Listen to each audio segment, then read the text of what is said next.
بسم الله الرحمن الرحيم. الحمد لله رب العالمين والصلاة والسلام على رسوله الكريم وعلى آله وأصحابه أجمعين.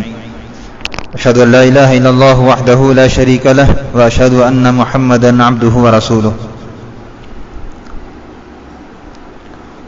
کل کے درس میں ہم نے نیا سال منانے کا کیا حکم ہے اس کے تعلق سے ہم نے سنا تھا کہ نیا سال منانا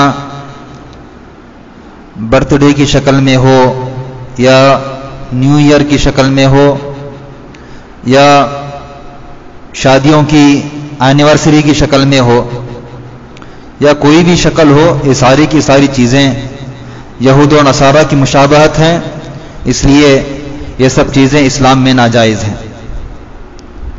آئیے آج کے درس میں ہجری سال کی ابتدا کب سے ہوئی اور کیوں کر ہوئی اس کے تعلق سے مختصر ہم جاننے کی کوشش کریں گے. عربوں میں مہینوں اور مہینوں کی تاریخ چلتی تھی، سال نہیں چلتا تھا. جیسے ہمارے یہاں سال چلتا ہے 2021 2020، تو ایسے عربوں میں رواج نہیں تھا. عربوں میں صرف مہینوں کا رواج تھا. محرم کی 11 تاریخ، محرم کی 15 تاریخ، شعبان کی 12 تاریخ، رمضان کی پہلی تاریخ، ایسے مہینہ اور مہینوں کی تاریخ. سال نہیں چلتا تھا. اسی لیے عربوں میں آپ دیکھیں گے مشہور واقعے کسی سال میں ہو گئے ہیں تو اس سال کو اس واقعے کی طرف نسبت دے کر اس سال کو بولا جاتا تھا.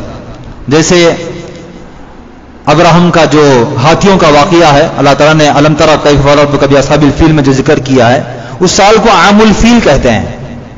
اور پھر اسی طرح اللہ کے رسول صلی اللہ علیہ وسلم کی نبوت کے بعد جب اللہ کے رسول صلی اللہ علیہ وسلم پر ایک ہی سال میں 2 بڑے حادثے پیش آئے. اللہ کے رسول وسلم کی جو خدمت کیا کرتے تھے، ہر طریقے سے آپ کا ساتھ دیا کرتے تھے، آپ کے چچا ابو طالب کا انتقال ہو گیا. پھر اسی طرح آپ کی سب سے چہیتی بیوی جنہوں نے بھی اسلام کے خاطر اللہ کے رسول صلی اللہ علیہ وسلم کی ہر طریقے سے مدد کی، ہر طریقے سے خدمت کی، خدیجہ رضی اللہ عنہا کا اسی سال انتقال ہوا. تو اس کو عام الحزن کہتے ہیں، یعنی غم کا سال. لیکن غم کا سال کب ہوا، کس سال میں ہوا، سال کا پتہ نہیں. عام الفیل کس سال ہوا، پتہ نہیں. تو اس طرح عربوں میں سال کا رواج نہیں تھا اور یہی سلسلہ چلا اللہ کے رسول صلی اللہ علیہ وسلم کی وفات کے بعد بھی، ابوبکر صدیق کے دور میں بھی، عمر بن الخطاب کے دور میں بھی. ایک مرتبہ عمر بن الخطاب رضی اللہ عنہ کے دور میں ابو موسیٰ اشعری رضی اللہ عنہ کسی جگہ کے گورنر تھے، کسی جگہ کے وزیر تھے. تو عمر بن الخطاب رضی اللہ عنہ نے ابو موسیٰ اشعری کو خط بھیجا. خطوط کا سلسلہ چلتا تھا تو خط بھیجا. اس خط میں تاریخ تھی.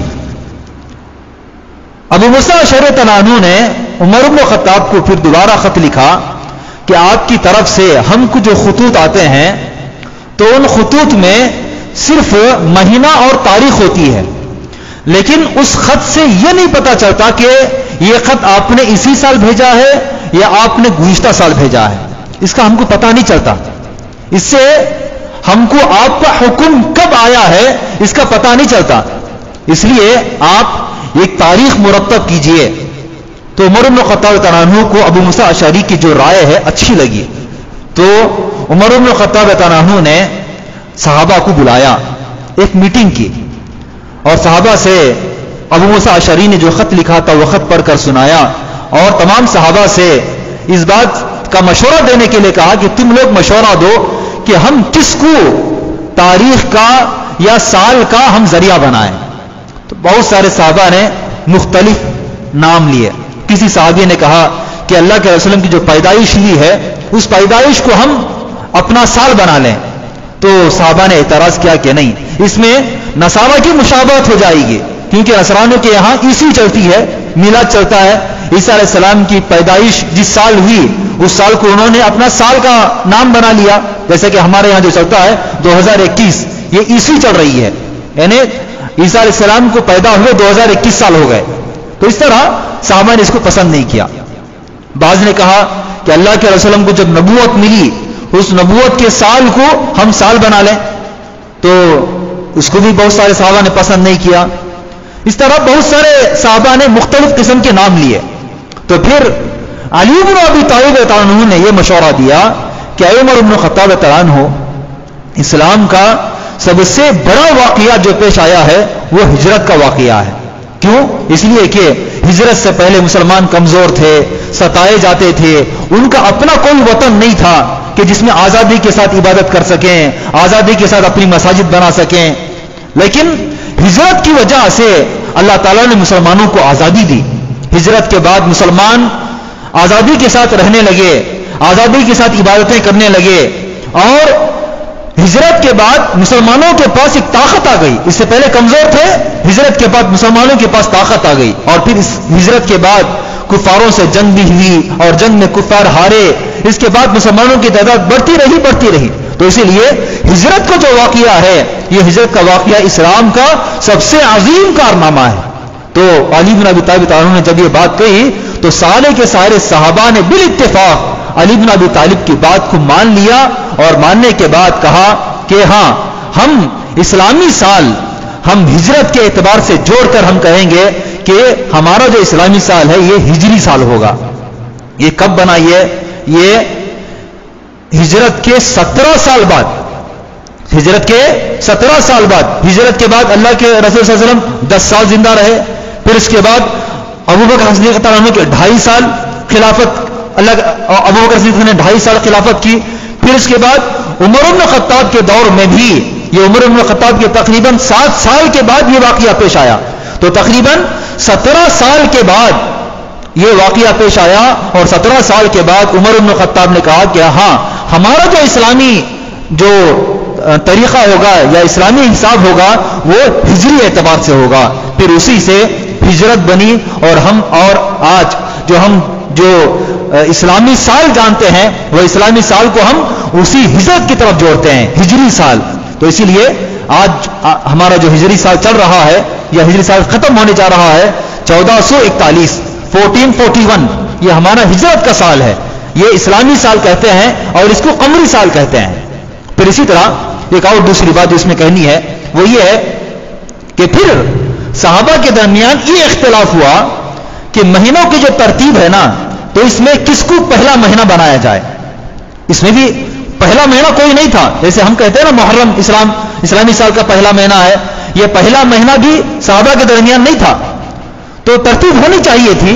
تو اسی لیے عمر بن خطاب نے پھر دوبارہ صحابہ سے مشورہ لیا کہ کس مہینے کو سب سے پہلا مہینہ بنایا جائے. مختلف صحابہ نے یہاں بھی مختلف مشورے دیے. بعض نے کہا کہ رمضان کو پہلا مہینہ بنایا جائے. کیوں؟ اس لیے کہ رمضان سارے مہینوں میں سب سے مقدس مہینہ ہے، سب سے عظمت والا مہینہ ہے، رمضان کو بنایا جائے. پھر بعض صحابہ نے مشورہ دیا کہ نہیں، ذوالقعدہ کو سب سے پہلا مہینہ بنایا جائے، کیونکہ ذوالقعدہ یہ اشہر حرم میں سب سے پہلا مہینہ ذوالقعدہ ہے، اس لیے ذوالقعدہ کو بنایا جائے. بعض نے کہا کہ رجب کو پہلا مہینہ بنایا جائے، اس لیے کہ رجب یہ کچھ مہینوں کے بعد پھر یہ حرمت والا مہینہ آتا ہے، اس لیے رجب کو پہلا مہینہ بنایا جائے. بعض صحابہ نے کہا کہ اللہ کے رسول صلی اللہ علیہ وسلم نے جو ہجرت کی وہ ربیع الاول میں ہجرت کی، اسی لیے ربیع الاول کو پہلا مہینہ بنایا جائے. مختلف صحابہ نے مختلف مشورے دیے، لیکن سب سے اچھا مشورہ یہاں بھی علی بن ابی طالب نے دیا.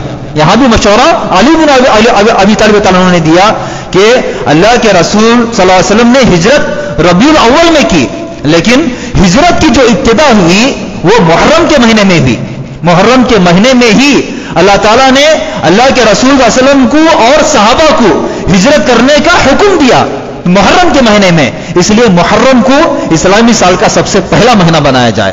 پھر علی بن ابی طالب کے مشورے پر محرم کو سب سے پہلا مہینہ بنایا گیا. اور پھر عمر بن خطاب نے کہا کہ علی کے مشورے کو میں اس لیے بھی قبول کرتا ہوں تاکہ محرم حرمت والے مہینوں میں سے ہے، تو ہمارے سال کی ابتدا بھی حرمت والے مہینوں میں سے ہو اور سال کا اختتام بھی حرمت والے مہینوں میں سے ہو. سال کا اختتام کون سا ہے؟ ذوالحجہ. ذوالحجہ بھی حرمت والے مہینوں میں سے ہے.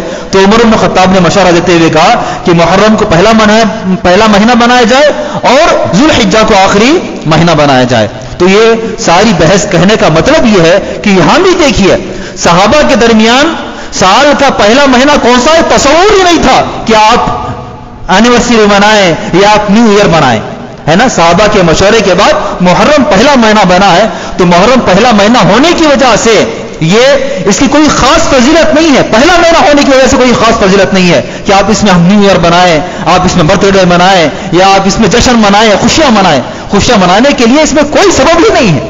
تو اسی لیے یہ ساری بحث کا خلاصہ یہی ہے کہ ہجرت کا جو سال ہے یہ کیسے بنا اور مہینوں کی ترتیبیں کیوں بنی، اس میں صحابہ کا اختلاف کیا تھا، یہ بات آپ کے سامنے رکھنے کے لیے میں نے باتیں کی ہیں. اور خصوصاً یہ سمجھانے کے لیے کہ ہم جو نیو ایئر مناتے ہیں اس کی کوئی حیثیت ہی اسلام میں نہیں ہے. اللہ تعالیٰ سے دعا ہے کہ اللہ تعالیٰ مجھے ہم تمام لوگوں کو اسلام کو سمجھنے، اسلامی تعلیمات کو سمجھنے اور اللہ اور اللہ کے رسول صلی اللہ علیہ وسلم کی اطاعت کرنے کی ہمیں توفیق عطا فرمائے. آمین.